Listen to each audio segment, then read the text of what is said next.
In the spring of 1997, a county waste inspector named Gerald Pruitt drove his state truck down a gravel lane in Carroll County, Ohio, and told Harlan Voss that what he was looking at was an eyesore, a liability, and quite possibly a public health nuisance. He had a clipboard, a state seal on his door, and a degree in environmental compliance from Ohio State.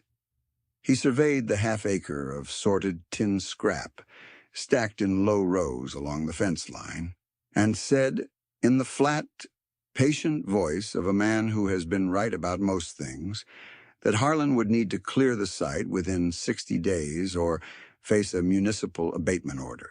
He called the whole operation a junk habit. He said that politely. He meant it completely.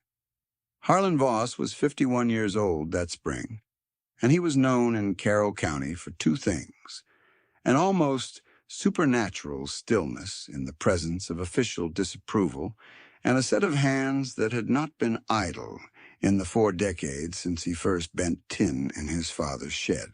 He looked at Gerald Pruitt's clipboard. He looked at the stacks. He said, "I appreciate you coming out," and went back to work. 13 years later, in the summer of 2010, a wholesale buyer named Charlotte Lair drove up that same lane from Cincinnati, sat down at Harlan's workshop table, and wrote a check for $412,000 for the first production run of Voss Heritage Lanterns. That is the distance this story covers. 13 years, 1 gravel lane, and a pile of tin scrap that a county official called a junk habit, and a Cincinnati buyer called the most coherent handcraft line she had seen come out of rural Ohio in 30 years. Let me tell you how it happened. The Buckeye Valley Canning Company had operated on the east edge of Carroll County since 1948, putting up tomatoes, corn, and green beans in standard issue steel cans for grocery chains across the Midwest. By the late 1970s, Buckeye Valley was running 3 shifts and producing something close to 12 million cans a year.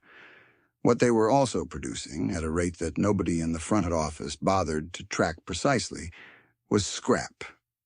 Trimmed sheet metal from can blank cutting, lid discs that didn't seat, side seam strips, rejected lithographed panels. The plant foreman, a slow-spoken man named Dave Richter, had a standing arrangement with a scrap hauler who came twice a week, but the hauler's schedule was irregular, and the pile at the loading dock had a way of outrunning him. Harlan Voss owned the nearest working parcel to the cannery's back gate, 38 acres of mixed pasture and woodlot that he ran with a small beef herd and a market garden. In 1984, Dave Richter knocked on his door and asked if Harlan minded if the overflow scrap came his way until the hauler could collect it. The county's scrap metal rate was running about $11 a hundredweight, and Richter said Harlan was welcome to whatever the hauler didn't pick up if he cleared the lane. Harlan said yes for reasons that had nothing to do with scrap values and everything to do with what his father had taught him about tin. What he said yes to, in practical terms, was a variable load arriving at irregular intervals, stacked by the cannery's loader driver in rows along the south fence, with no particular organization and no documentation of what it contained. The first delivery, in the fall of 1984, ran to about 400 pounds of mixed scrap. Harlan spent a Saturday afternoon sorting it. He found 12-gauge plain sheet in consistent dimensions, likely from the can blank cutting operation. He found lithographed panels in a tomato red and cream color with a food-grade lacquer coat on the inside face. He found bundled side seam strips about 1.25 inches wide, thin, useful for small radius bends. He stacked each category in its own row and stood back and looked at what he had, and what he had was enough raw material to make, by his father's dimensions, close to 60 lanterns. He did not make 60 lanterns that fall. He made 4 to test what the Buckeye Valley sheet would do under the notebook's specified bends, and he noted the results on a blank page he added at the back. The sheet behaved well, better than the scrap tin he had been buying from the Canton dealer, which ran inconsistent in gauge and required adjustment between batches. The Buckeye Valley sheet was a commercial production run, calibrated for uniform wall thickness in food cans, and it came to him calibrated. This was not luck. It was a property of industrial production that Harlan recognized because his father had written about the value of consistent stock, had written that a tinsmith who knows his material has already done half the work before the snips touch the metal. Let me tell you about Ezra Voss, because without Ezra, none of this follows. Ezra Voss had come to Carroll County from West Virginia in 1931, the second son of a tinsmith who had worked the coal camps, making lamp housings, ventilation covers, and cookingware for families who couldn't afford cast iron. Tinsmithing was old, practical work.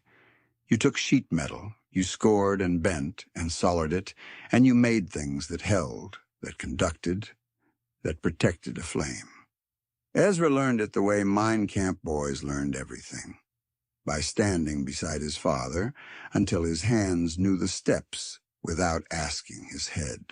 He brought that knowledge to Ohio and set up a small general repair shop near Carrollton, fixing gutters and stovepipes and whatever else rural families needed bent back into shape. He was not wealthy. He was never idle. What Ezra also did in the back of the shop was make lanterns. Not decorative lanterns, working lanterns, the kind that hung in barns and root cellars, that stood on fence posts during calving, that lit the walk from the house to the milk barn at 4 in the morning. He made them from salvaged tin, from flattened cans, from whatever flat metal came his way. Each one had a punched ventilation pattern in the chimney sleeve, a particular arrangement of small holes that Ezra had worked out over years of trial with flame and airflow, and a hinged door with a friction-fit latch that he could form with 2 bends of pliers. The lanterns drew air from the bottom, channeled heat upward, and protected a candle or a small oil wick against wind in a way that a standard barn lantern could not match. Ezra sold them for $2 each, which was what the hardware in Carrollton charged for a pressed metal version that lasted half as long. He kept a notebook, not a plan book or a ledger exactly, a working journal in which he recorded, in the cramped German script hand his own father had used, the measurements and ventilation ratios that produced the best draw at various wick sizes, which gauge of tin held a bend without springing back, which solder joint failed first under repeated heat cycling, and how to reinforce it. 40 years of adjusted practice, all of it written down in a black-covered composition book that lived on the shelf above the workbench. The notebook was specific in the way that only a man who has watched something fail can be specific. There were pages on the failure of rolled seams in high-humidity cellars, with the exact overlap dimension that stopped capillary moisture from wicking through. There were pages on the geometry of the punched hole pattern in the chimney sleeve, showing that holes of 5/16 of an inch diameter in a staggered row, placed no less than 3/4 of an inch from the top of the sleeve, produced a draw that stabilized the flame rather than accelerating it toward blowout. Ezra had drawn the patterns by hand with a compass and a straight edge, and beside each one he had noted the wick material and the fuel and the wind conditions of the test. Some of the entries ran to a full page. Some were a single measurement with a date. All of them were the product of a man who understood that the point of writing something down is not to remember it, but to correct it. Harlan inherited that notebook in 1971. He also inherited the workbench, the tin snips, and the knowledge that his father had been unable to sell to anyone who came through the shop because nobody who came through the shop needed lanterns anymore. They needed gutters fixed, and sometimes they needed a custom flashing cut. And Harlan did that work. He was good at it. The notebook stayed on the shelf above the bench, and he read from it occasionally, the way some men read from a Bible, not looking for instruction exactly, but reminding himself of the shape of the thinking inside it. Things did not slow down in the way he expected. What slowed down instead, in the mid-1980s, was the rural electricity rate that had kept propane and battery lights competitive. When the rates climbed, a scatter of back-to-land homesteaders and small organic growers in the county started asking around about low-cost lighting for outbuildings that weren't wired. Harlan sold 2 lanterns that winter, made from saved tin and his father's dimensions. Both buyers came back in the spring and asked for more. He did not rush. That was the thing about Harlan Voss that nobody who met him once quite understood. He moved at the speed of the material. If the tin needed a second scoring pass to hold a clean bend, you gave it a second pass. If the ventilation pattern needed a small adjustment to stop a wick from drowning in its own wax vapor, you made the adjustment and noted it. He had the notebook. He had time.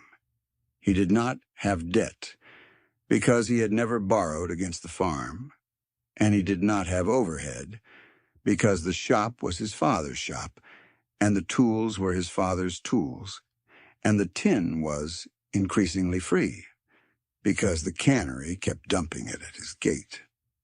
By 1990, Harlan had accumulated enough scrap to last him a decade of lantern work. He sorted it into categories that only made sense inside his father's system. Gauge by feel, lithographed panels separated from plain sheet, lid discs saved for reflector blanks, side seam strips bundled for chimney sleeve stock. To anyone driving past, it looked like a junk pile. To Harlan, it was inventory. He had worked out, by 1992, that the Buckeye Valley scrap ran to a consistent gauge in the plain sheet, which meant predictable bend behavior, which meant faster work with fewer adjustments. He noted this in the margin of his father's notebook in his own hand. He began making lanterns in batches of 20. There was a man named Dennis Kraft, who farmed the adjacent quarter section, and Dennis was doing everything the Carroll County Extension Office told him to do. He had taken out a loan for a new grain dryer in 1988, added a second one in 1991, and expanded his row crop acreage on a variable rate note that the loan manager at Carroll County Federal had told him would look a lot better once prices recovered. Dennis was a good farmer and a careful reader of the extension reports, and in the early 1990s, the reports were optimistic about commodity consolidation. Dennis bought a self-propelled sprayer in 1993, financing it over 7 years, and the day it came off the truck, he drove it past Harlan's fence line with a wave. It was a fine machine. Harlan waved back and went into the shop. The extension office also had opinions about Harlan. The regional agricultural advisor, a man named Tom Westcott with a graduate degree in farm economics from Penn State and 15 years of county circuit experience, had stopped at the lane once in 1989 and looked over the fence at the scrap rows and at Harlan's herd, which ran to about 40 head of crossbred cattle, and at the 38 acres, and told Harlan, not unkindly, that he was underutilizing a viable production unit. The acreage could support a corn and soybean rotation. There were consolidation incentives. The herd was too small to generate meaningful margin. What Harlan was doing with the tin, Westcott said, gesturing at the rows, was more of a hobby. Harlan said, "I appreciate your coming out," and Westcott drove away, satisfied that he had done his job. In 1994, Westcott came back to give a presentation at the Carroll County Farmers Meeting in Carrollton, and Harlan was in the room. Westcott put up a chart showing regional land use efficiency by parcel size, and he said in passing that small, diversified operations below 50 acres consistently underperformed against consolidated row crop units by a factor of 3 to 1 on net return per acre. He did not mention Harlan by name. He didn't need to. Half the room knew whose parcel he was describing. Harlan sat in the back row and watched the chart and said nothing. In 1997, Tom Westcott sent Gerald Pruitt to the lane with the clipboard about the scrap pile because someone at the county seat had filed a visual nuisance complaint, and Harlan sorted out quickly that the complaint had almost certainly originated with the extension office. He did not clear the scrap. He reorganized it. He built a low fence of salvaged barn board along the roadside of the pile so that the rows were not visible from the lane. Then he went back to work. If you want to understand why Harlan was right to hold the scrap rather than surrender it to the hauler, you need to understand what that tin actually was and what his father's notebook told him to do with it. The Buckeye Valley lithographed panels were coated on one face, with a food-grade lacquer over a printed color layer. Standard can-making practice. When Harlan cut these panels for chimney sleeves, he cut them so the lacquer face ran inside the sleeve, which meant the heat of the lamp cycled against a sealed surface rather than raw tin. The lacquered panels resisted moisture creep at the soldered seams, which was the primary failure point on barn lanterns. Ezra's notebook had a page, dated 1958, where he had compared the rust-out rate on plain tin chimney sleeves against sleeves cut from old paint-coated stock, and the coated sleeves ran 3 to 4 years longer in high-humidity barn use. The Buckeye Valley scrap, coming off a food-grade line, was cleaner and more consistently gauged than anything Harlan could buy at the metal supplier in Canton. He was getting a superior raw material for nothing. The Cannery was paying him, in effect, by dumping the waste at his gate. This is the thing Tom Westcott's efficiency charts could not measure. The value of a steady supply of a specific raw material that arrived pre-sorted by a commercial production line and cost the recipient only the labor of stacking it. There was a young woman named Peggy, who was Harlan's daughter. Peggy had gone to Bowling Green on a scholarship and come back in 1995 with a degree in business administration and a quiet, firm conviction that her father's operation was financially irrational. She loved him. She also thought he was wasting the land. She had sat across from Tom Westcott's charts at a county meeting in her senior year of high school and found them persuasive in the way that well-organized quantitative arguments persuade people who have not yet spent enough time watching a specific system operate.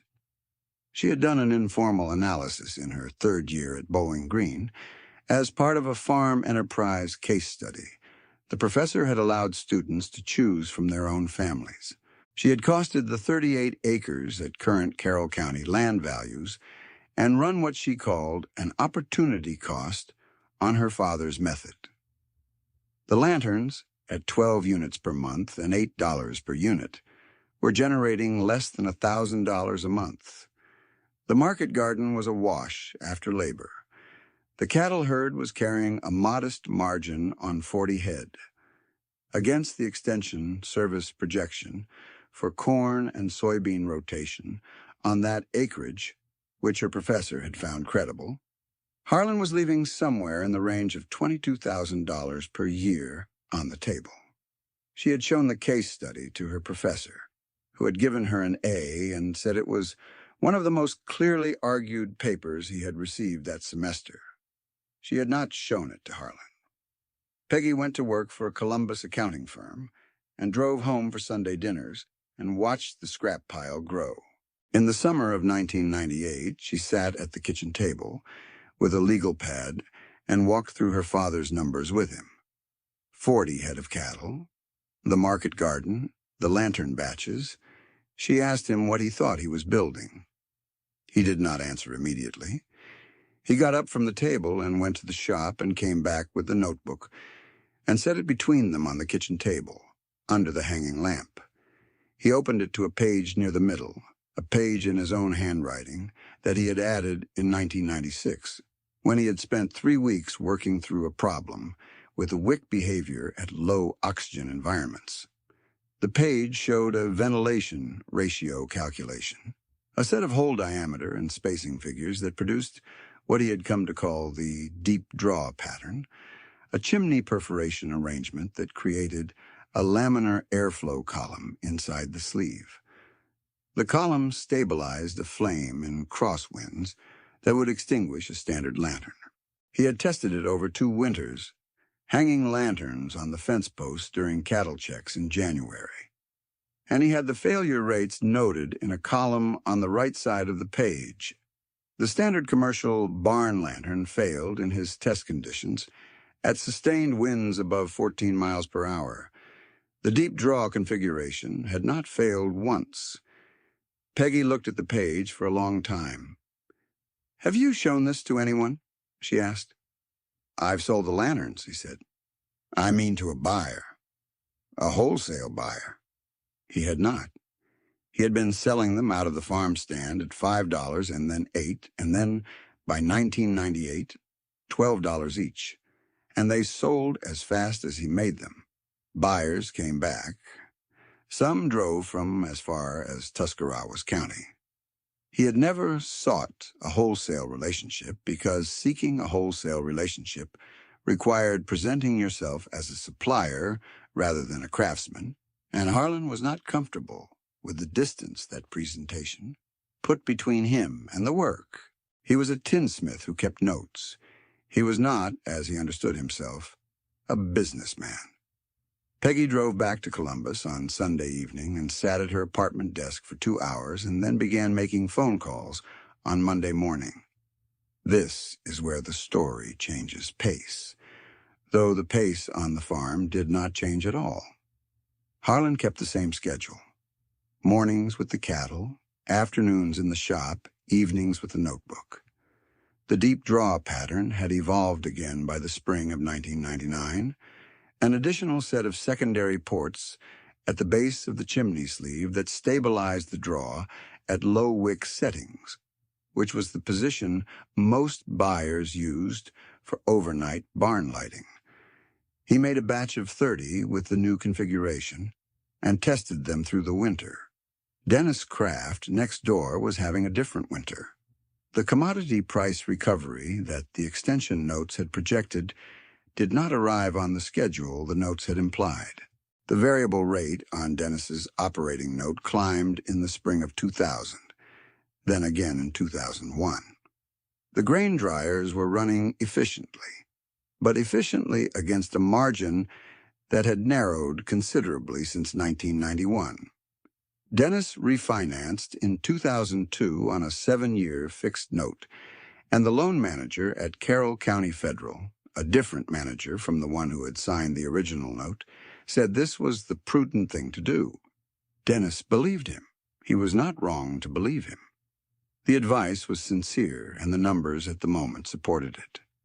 Tom Westcott had retired by 2001, replaced by a younger extension economist named Brian Fahey, who ran essentially the same model with more current data. Fahey had not visited Harlan's Lane, but he had seen the file, and at the County Agricultural Review in 2002 he said, in the course of a longer presentation on small parcel efficiency, that operations below 50 acres that relied on artisan or craft production as a revenue supplement were, in his assessment, not something that could be grown, and represented a sentimental rather than strategic approach to land use.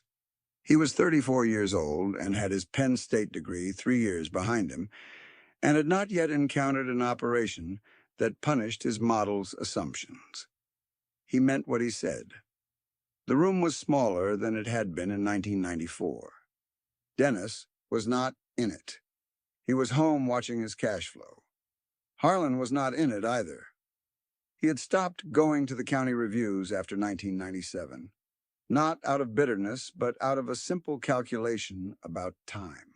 The reviews were 3 hours, including the drive, and 3 hours in the shop at that point in his production rhythm was roughly 8 lanterns. And 8 lanterns at the farm stand price was $96. And he found the reviews instructive, but not instructive in a way that was worth $96 and 3 hours. He heard about Fahey's presentation from a neighbor who described it over the fence. He nodded and went back to the shop. Peggy had found, through 3 years of phone calls and 2 regional trade shows she attended on her own time, paying her own entry fee, a woman in Cincinnati named Charlotte Lair. Charlotte ran a regional wholesale house that supplied specialty home goods to independent retailers and a selective list of design-oriented hotel accounts across the Midwest. She had been looking, she said later, for American handcraft at a production scale that a wholesale relationship could sustain.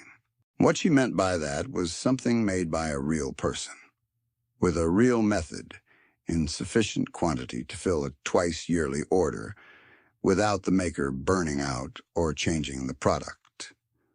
Charlotte drove to Carroll County in October of 2003 and stood in Harlan's shop for 3 hours.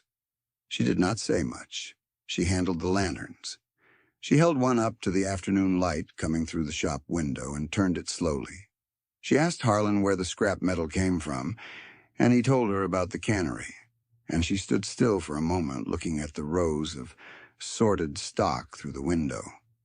She asked about the ventilation pattern, and he opened the notebook and showed her the page from 1996 and the updated page from 1999.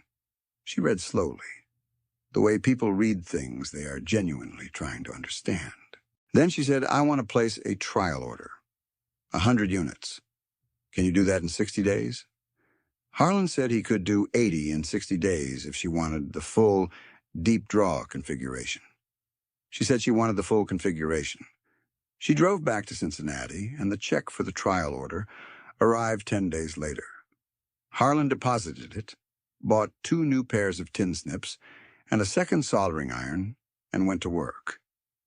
This is where the secondary loop in the story closes, and I want you to notice how it closes, because it closes quietly, without announcement, the way things that have been building for 20 years tend to do. The Buckeye Valley Canning Company closed its Carroll County plant in the summer of 2004. Rising input costs, a contract loss to a larger regional packer, and aging equipment that would have required a capital investment the company chose not to make. The plant had 312 employees, and the closure hit the east side of the county hard. The county commissioners held an emergency session. The local paper ran a front-page story. The scrap hauler, who had been Dave Richter's arrangement and nobody else's, drove his truck to Harlan's gate one last time and asked if Harlan wanted the remaining inventory from the loading dock before the plant was liquidated. Harlan said yes.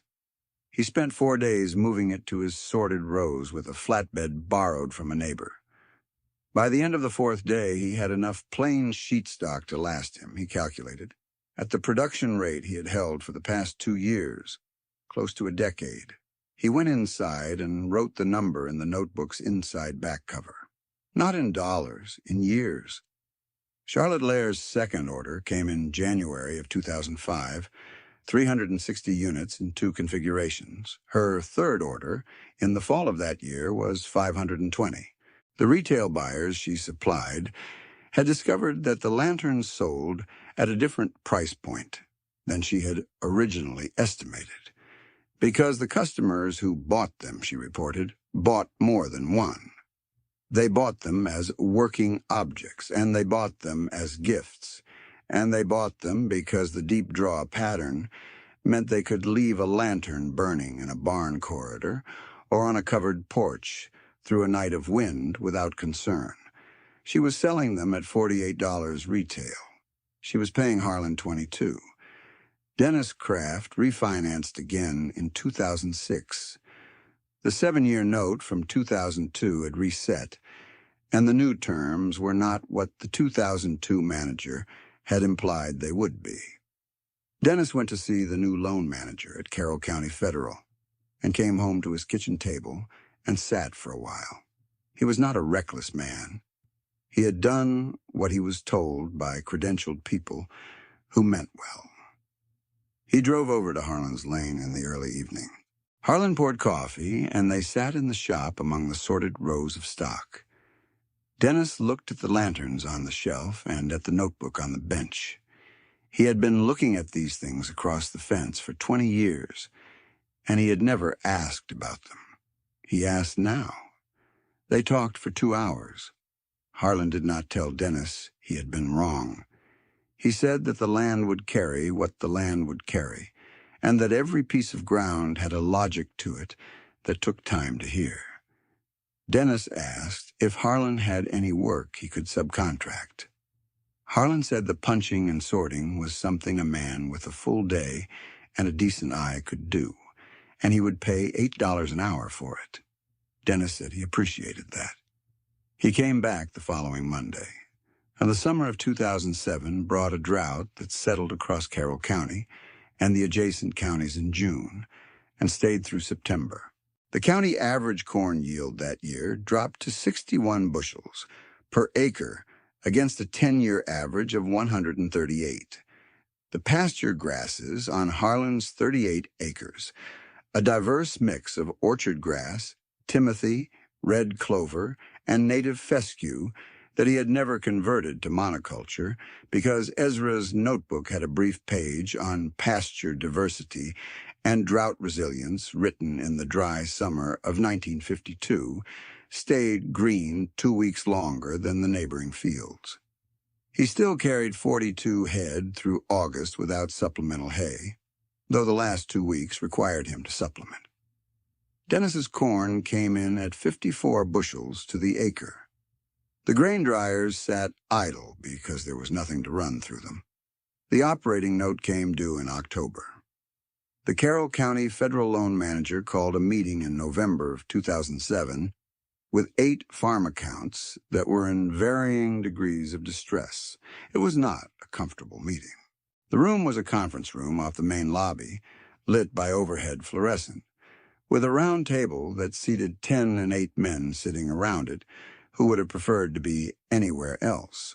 Roy Aldrich, the manager, was a careful man who had been in the job 3 years and had not written the original notes on any of the 8 accounts. He had inherited them along with the filing cabinets and the loan software and the institutional obligation to act as though the promises made in those notes were promises the institution still intended to keep. He laid out the options in plain language and more sympathy than the options, strictly speaking, deserved. 3 of the 8 farms were going to lose parcels. That was the outcome Roy put at the top of the sheet as the most likely case. 2 more were going to restructure on terms that would take 15 years to work through, assuming commodity prices recovered in the range that the regional extension projections, which were optimistic by design, were now predicting for the second time in 8 years. Dennis was in the second group. He sat in the hard plastic chair across the table from Roy Aldrich and looked at the restructuring sheet and thought about the coffee he had drunk in Harlan's shop the previous March and the lanterns lined up on the shelf and the $8 an hour and the way Harlan had not seemed surprised precisely by Dennis's arrival, but had moved the second chair closer to the workbench as if it had been waiting. When Roy Aldrich reached the line on the restructuring sheet that asked for supplemental household income, he looked up and asked Dennis if there was anything to note. Dennis said there was some. Harlan had found, around this time, that the lantern business had grown to the point where a decision needed to be made. Charlotte's most recent order was for 900 units across 3 configurations. Harlan was making lanterns 6 days a week, and Dennis was working 4 days a week on prep and sorting. Charlotte had 2 conversations with Harlan in the spring of 2008 about scale, about whether he could bring on additional workers, about a production facility that might allow him to triple throughput. Harlan considered this for 2 weeks. Then he wrote Charlotte a letter, which was how he preferred to handle business that required precision, and said that he could bring his throughput to 1,200 units per year without adding infrastructure, and that he believed 1,200 units, at the price she was paying, was the correct size for what he was making. He said he did not want to make a product on a factory line, even a small one, because the lanterns his father's notebook described were not factory objects, and a factory version of them would not be the thing Charlotte was selling. He offered her an exclusive wholesale arrangement at 1,200 units annually and said he would hold that capacity for her as long as the relationship continued. Charlotte accepted. She had buyers, she wrote back, who had been asking for more than she could supply, and those buyers would simply have to wait for an allocation. She had already, in 2 of her hotel accounts, doubled the retail price to $64, and found that demand had not declined.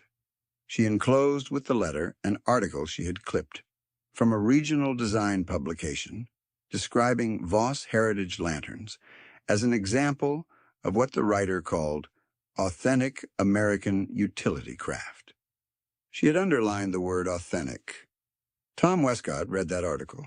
He was retired in Columbus, and his daughter had found it and shown it to him because the daughter lived in the Cincinnati market area and had seen the lanterns in a design shop on Hyde Park Square. He called Harlan's number from the Carroll County phone book, the old one which he still had. Harlan answered. Westcott said he wanted to come out to the county. He said he'd been wrong about a few things. Harlan said he'd have coffee ready. Westcott arrived on a Tuesday in the spring of 2009 and sat in the shop for an hour and a half with a cup of coffee going cold in his hand. He asked about the ventilation ratios, and Harlan walked him through the notebook. He asked how long the scrap supply would last. Harlan said 7 to 9 years at current production. He asked what happened when the scrap ran out. Harlan said he had been thinking about that. He said there were 3 sheet metal fabricators in the region who produced comparable gauge stock in their offcuts, and he had talked to 2 of them. He did not think supply was the long problem. He thought the long problem was keeping the work honest, which meant keeping the notebook current and keeping the people who made the lanterns close enough to the notebook to understand why each step happened. Westcott sat with that for a moment. He said he thought he had made a mistake treating the operation as a hobby. Harlan said he appreciated that. That was the whole of the reckoning. It lasted about 15 seconds and was never referred to again. In June of 2010, Charlotte Lair drove to Carrollton for the 3rd time and brought with her a check for the first full annual production run at the new wholesale price, which she had raised to $29 per unit in the January renegotiation. 1,200 units at $29 each. She sat at Harlan's workshop table and put the check flat on the surface between them and left her hand on it for a moment before she slid it across. The check was for $412,000. Harlan looked at it. He picked it up and held it and looked at it for a long time, and then he set it down. It was not that he had not expected it. He had done the arithmetic in November, and he had written the number in the back of the notebook beside the scrap inventory figure. What he had not entirely expected was how small it felt. Not in the financial sense, but in the physical sense. A piece of paper that weighed about as much as a sheet from a composition book. Charlotte said, 23 years, Harlan. He said, 26. I started the deep draw work in '84. She drove back to Cincinnati. Harlan deposited the check the next day and paid off the remaining balance on the farm note, which was 3 years ahead of schedule, and wrote a check of his own to Dennis Kraft, a bonus for 3 years of honest prep work, and called the two metal fabricators he had been speaking with and formalized the supply agreements. He wrote those agreements in longhand and mailed them because he found that people who were willing to write things down were easier to work with over time. The lantern spread. That is the only word for it. Charlotte's buyers had waiting lists by the summer of 2010, and the design publication article had been picked up by two others. And by 2011, Harlan had 8 neighbors who were learning the basic forms, working from printed pages he had made from his father's notebook, adapted slightly for people who were not starting from 20 years of tinsmith practice. He paid them per unit and QC'd the work himself. He did not call them employees. He called them the shop. He bought them each a good pair of tin snips. Peggy came home in 2011 and set up an accounting system that finally matched the operation's actual scale. She found, reviewing the records, that the accumulated value of the tin scrap the cannery had dumped at the gate between 1984 and 2004 was, at any reasonable costing of the raw material value she would have paid otherwise, close to $87,000 in free stock. She put this number in a memo and gave it to her father. He read it and said, "That's about right." She asked him what he wanted to do with the information. He said he thought it would go in the notebook. It went in the notebook, in the inside back cover, on the line below the scrap inventory figure and the check figure. Peggy wrote it in her father's hand because his arthritis had reached the point where long writing hurt. He held the notebook steady while she wrote. What Harlan Voss built out of 13 years of dumped cannery scrap and 40 years of his father's notes was not an accident, and it was not sentiment, and it was not a hobby. It was something that looks from the outside like luck or eccentricity, but is, from the inside, a set of decisions made in full knowledge of what the material could do and in full indifference to whether anyone with a clipboard agreed. The world has two kinds of knowing. One kind is broad and fast and backed by credential, and it tells you what the average acre does and what the average operation should spend and what the average craft object is worth at the average market. It is not wrong exactly. It is right about the average. The other kind is narrow and slow and learned by standing in one place, long enough to understand what this acre does, what this gauge of tin does under this ventilation ratio, what this particular supply chain's actually worth if you run the number, honestly, and write it down. The first kind builds impressive slide decks. The second kind builds a check for $412,000 and puts it on a workshop table. The notebook is in the shop now, not behind glass, not in a case, but on the shelf above the bench, where Ezra put it in 1931, and where Harlan's hands knew to find it in the dark. The pages his father wrote are brittle at the edges. The pages Harlan wrote are dense with margin notes. The pages Peggy has added are in a cleaner hand, but the ventilation ratios are the same, because the ratios are not opinions. They are the record of what the air does inside a properly made sleeve, and the air is not changed. On the shelf beside the notebook, there is a lantern made in 1984.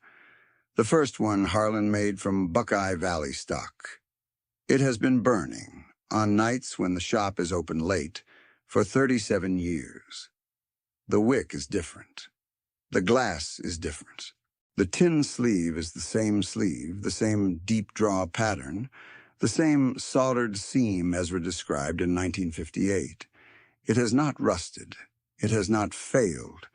It is still every evening exactly what it was built to be. What is rigid breaks. What is patient. What is honest about its own materials. What is willing to write down what it has learned and hand the notebook forward. That is what remains.